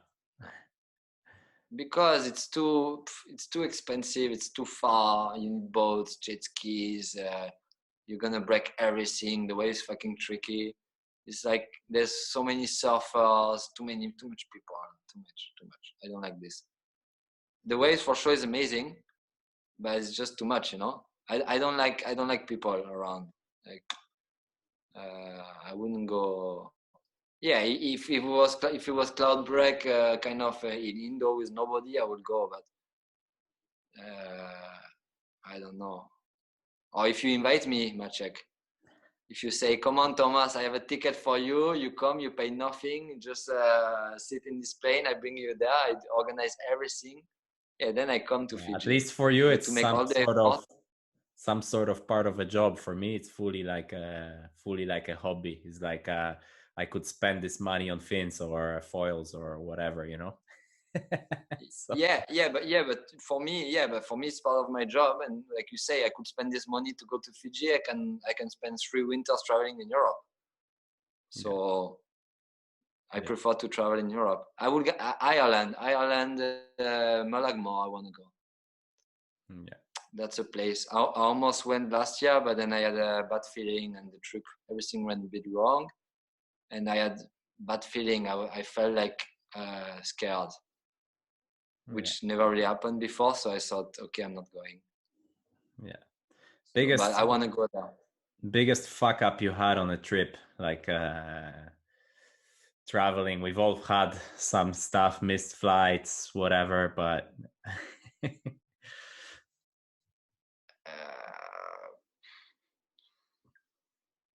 broken boats. I had things, but I think I think I was kind of lucky. So yeah, I had broken equipment and I think no, the worst. If I think I went to Basque Country to a spot. We wanted to sail with Wesh Taboulé. I think it was 2000. Yeah, it was in 2009 when Obama was the day when Obama was elected. 19th of January, I think, something like this, 2009. And we went there, drove like 8 hours.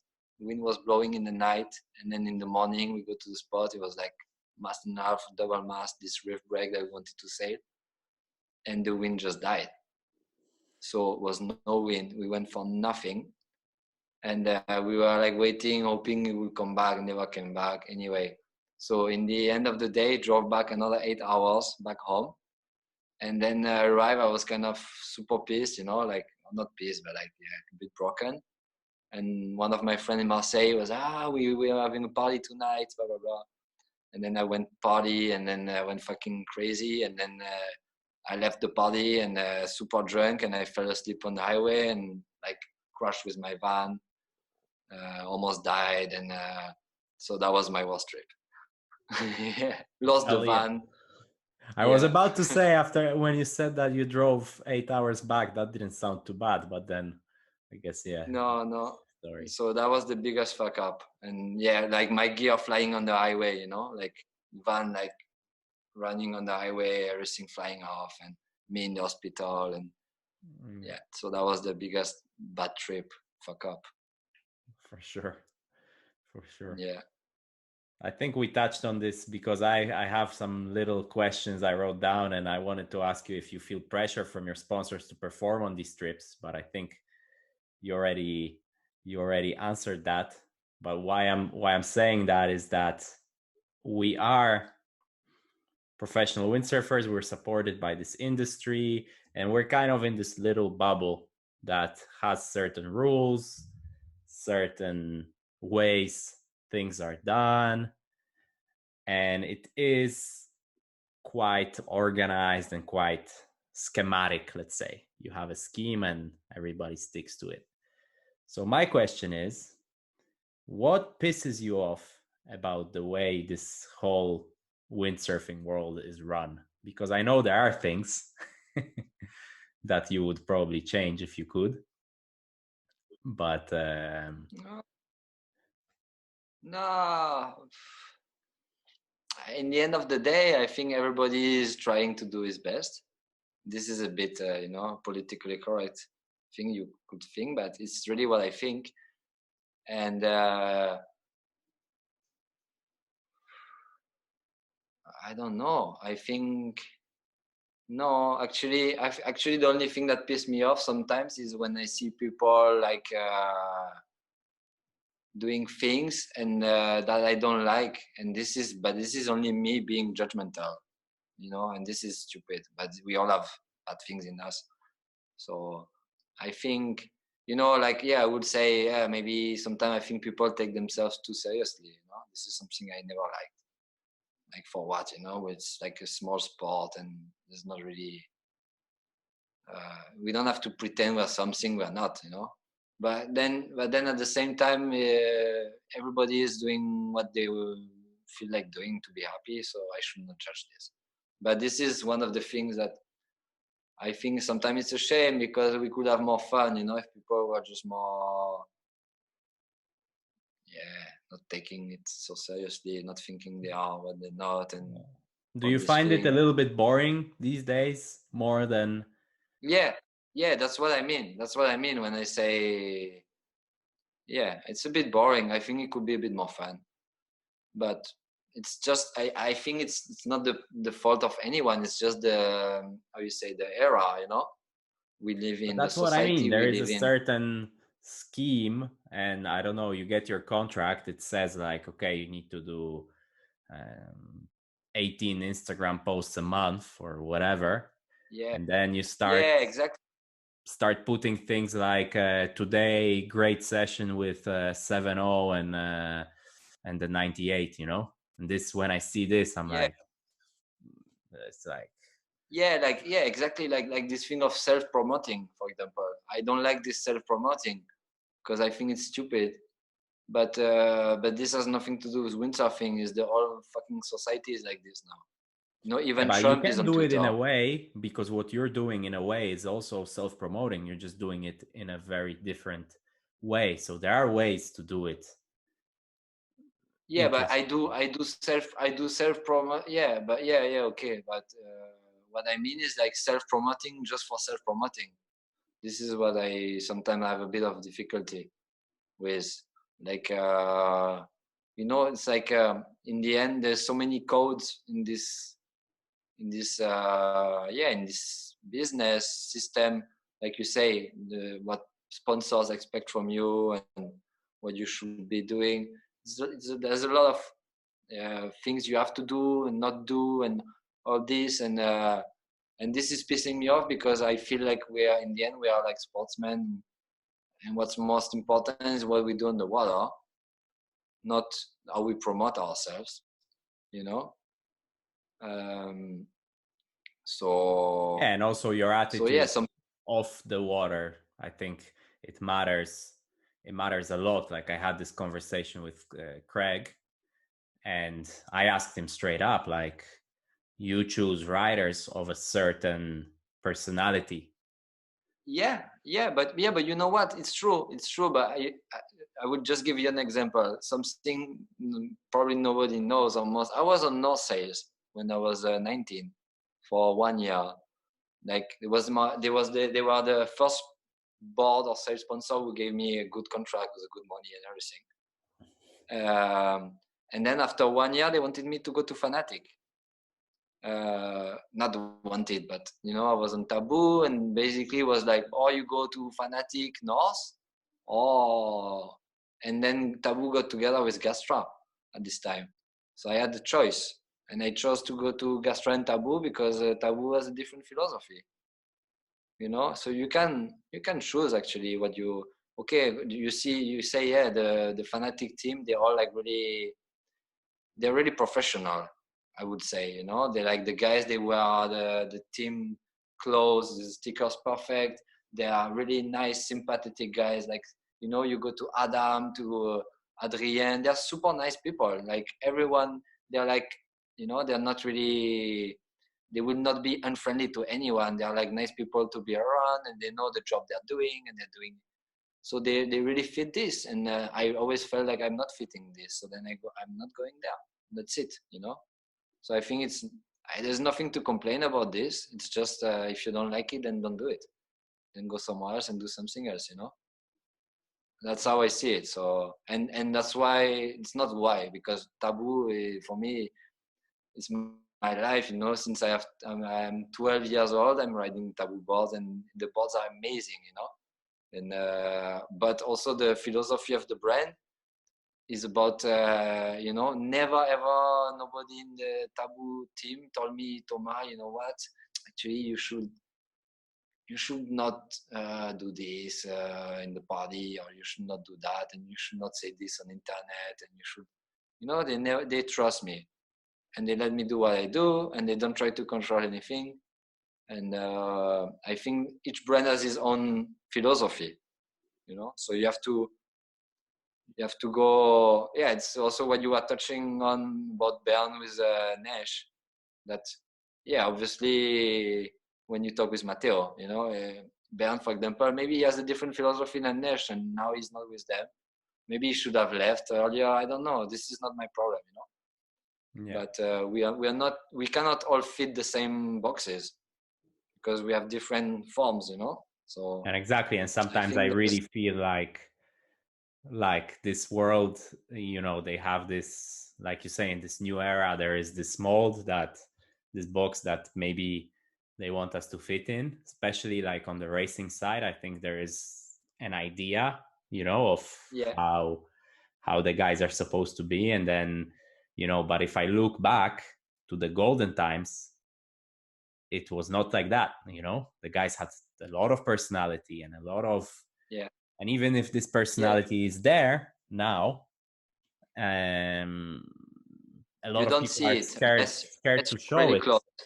Scared to show it, because rather than putting something that shows your personality, you put like a nice session on 7/8 and 118 or whatever, just because you think, okay, my sponsors and this and that, and I should be professional and whatever, So in my eyes, it's actually detrimental to the sport, because we sell like a package, no? It's why people wanna come to a windsurf event, not because they wanna look at windsurfers doing forwards for the whole day in silt. It's because we're selling some sort of a lifestyle, right? They wanna dream about they come to the beach in silt. They come to the beach in silt, but in mind they have Hawaii, they have the beach, they have the lifestyle, they have, you know what I mean. So but look, someone like Baz Müller is like not fitting any box, and people love him. That's what I mean. People love him, but he had troubles to get sponsored. I love him. People, but I love him also. Yeah, I'm part of the people. But he had troubles to get sponsored, until maybe 2-3 years ago. For sure. But check where he is now. I don't know. I mean, I don't know if he's getting. I don't know. I don't like to talk about money or anything, but I think in the end it paid off, because he exactly did just what the fuck he wanted to do, He never cared about nothing, and in the end, okay, maybe he had some tough years where he was like getting nothing from nobody, no support, just like some free sales maybe, or I don't know. But in the end, now he's a fucking legend, and the guy he will be known for forever probably, and he will, in the end, he will be able to make a living out of it, probably more than most of the guys who try to fit in the box straight away. But that's what I mean. I'd much rather sponsor Bouts than somebody that is even, top 5, but you can't really. But you sponsor him now. That he's successful, but 5 years ago, nobody would sponsor him, because people, how the brands are. I mean, it's a business. A brand will say, okay, if I give 10,000 euro to this guy, am I gonna sell for 10,000 euro more of equipment? I mean, am I gonna get really the money back what I invested? No. So, and it was the same for me.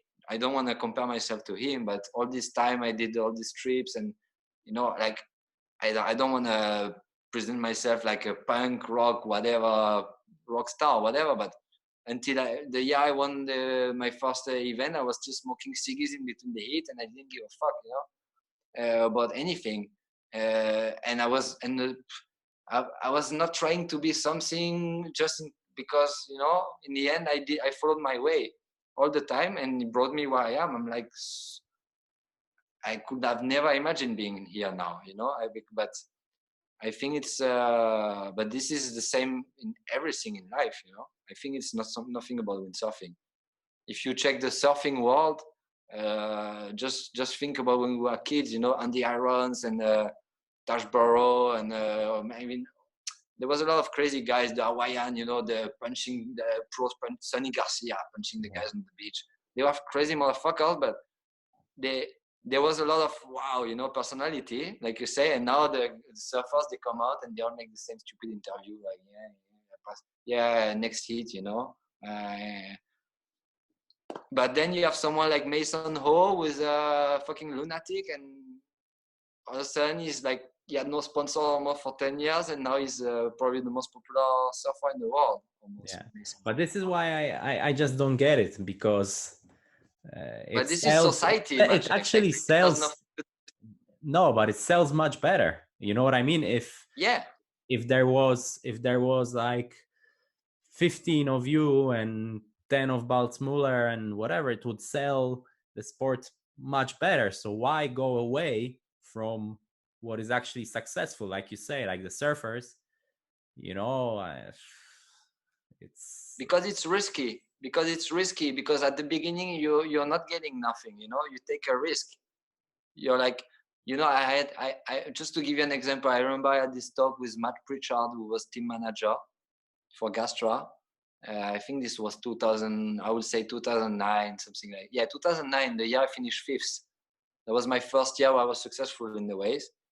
And I remember I had this talk in Zilt with him, and he was telling me, he was like, fuck, Thomas, I think now it's the time, now you have to get serious now, because if you're not, it's now or never, don't miss the chances. Now you have to stop all your bullshit and start to train and all this thing, And I was looking at him, and I didn't get what he was saying, because for me it didn't make any sense.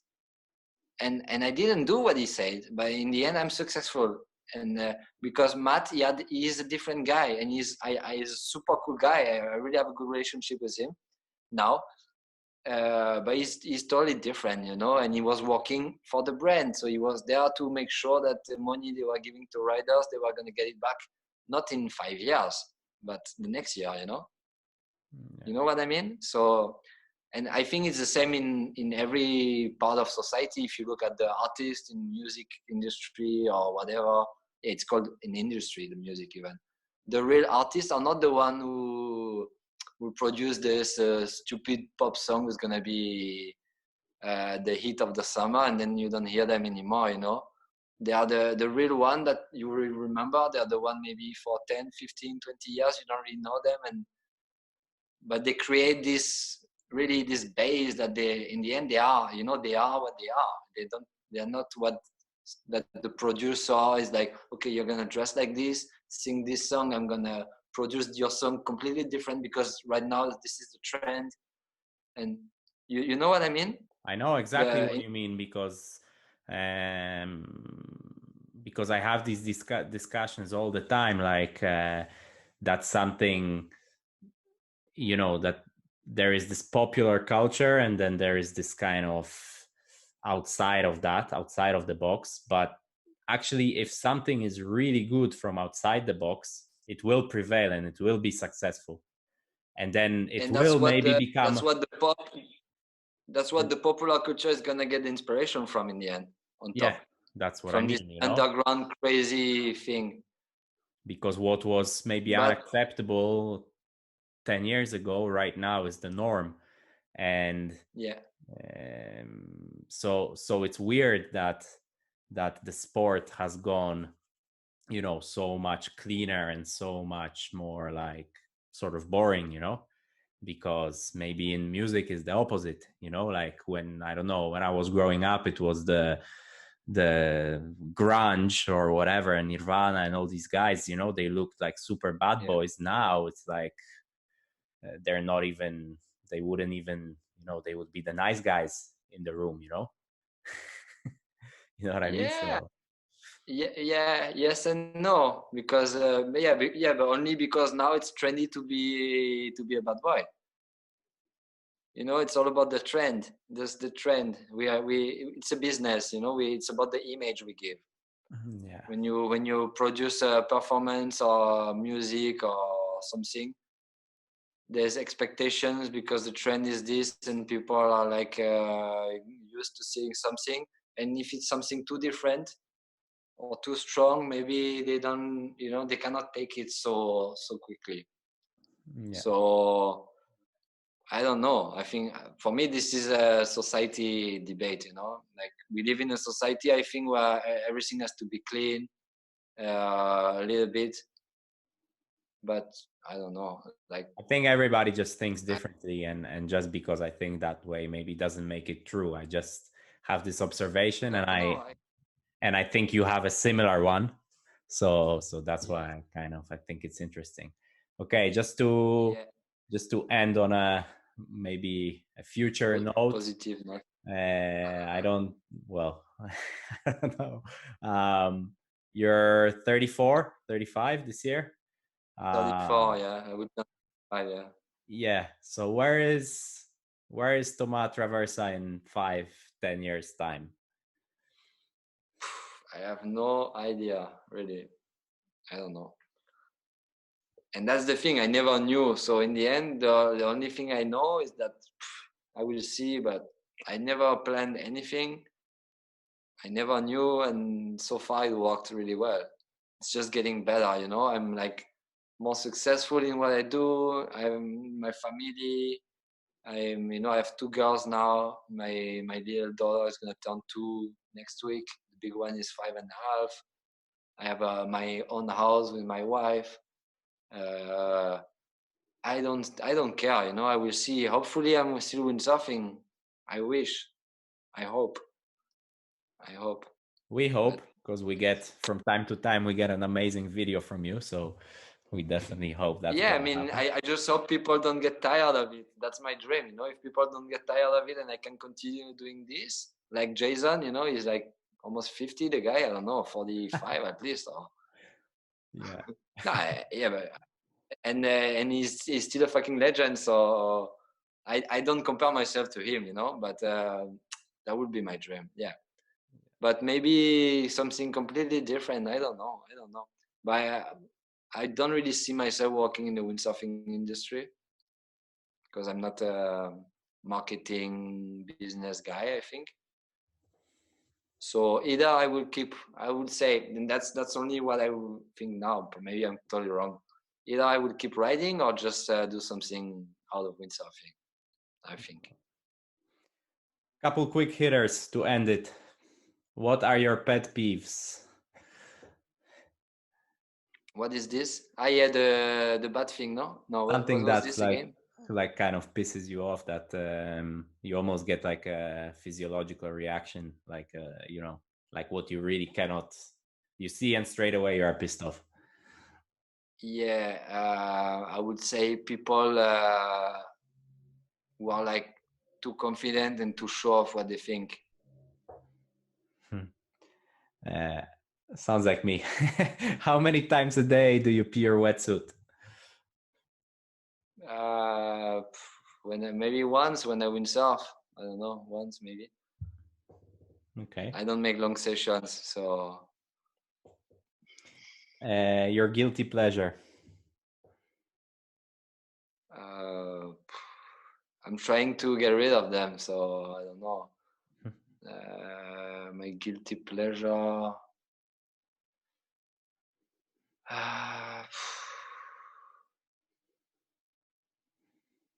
I don't know. I would have say like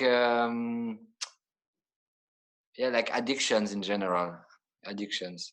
Not that I'm a fully drug addict, but just addictions for everything, you know. I'm an addictive person. Yeah. Your top 5 windsurfers of all time? So is it like wave or in general?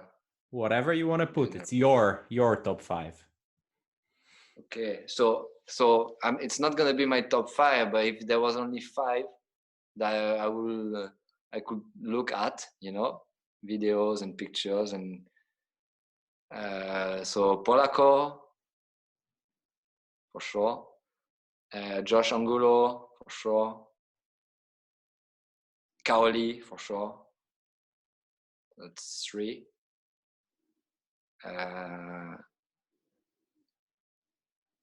Then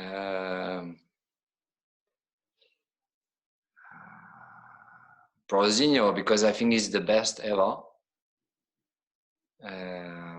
So that's 4. And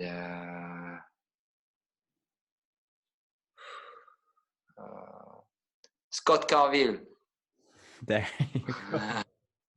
So he goes into the most underrated also category.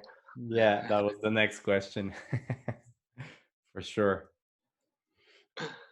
Okay, so foil freestyle, yes or no? Foil freestyle? Yes. Yeah. Freestyle for me is has to be free. So yes, for sure, yes. Obstacles in slalom racing, yes or no?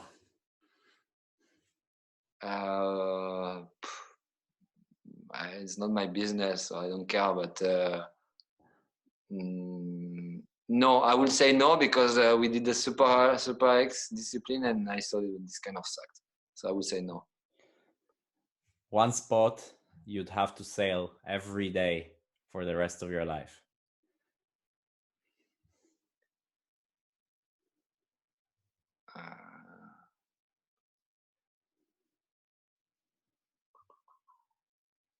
Like alone, or if it's a crowded place, it doesn't matter. I can take off the crowd. Yeah, you can take off the crowd. So Ponta Preta. Okay, without the kiters. Without the crowd, huh? Yeah. Who is your worst competitor?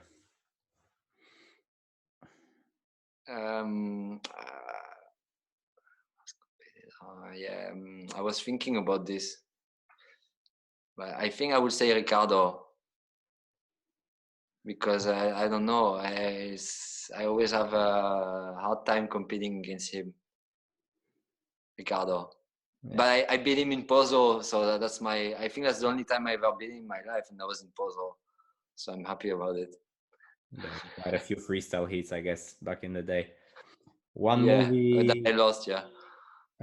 One movie everyone should see. One movie, a windsurfing movie, or in general? Whatever, general. General.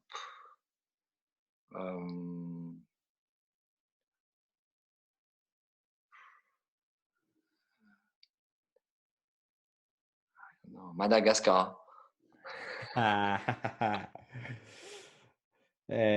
Who would you want to hear on the podcast? Bushma. Okay, that could be interesting, actually. Okay, that wraps it up. Thank you so much, Thomas. A lot of insight. You're welcome. Hopefully, a little bit of psychotherapy for me to talk about me so much. Sorry. But, yeah, it's good. That was nice. It's good. I enjoyed it a lot. A lot of stuff I actually didn't know, so that's good. And if I don't know it, I don't think many people know. So yeah. Anyway, enjoy your time.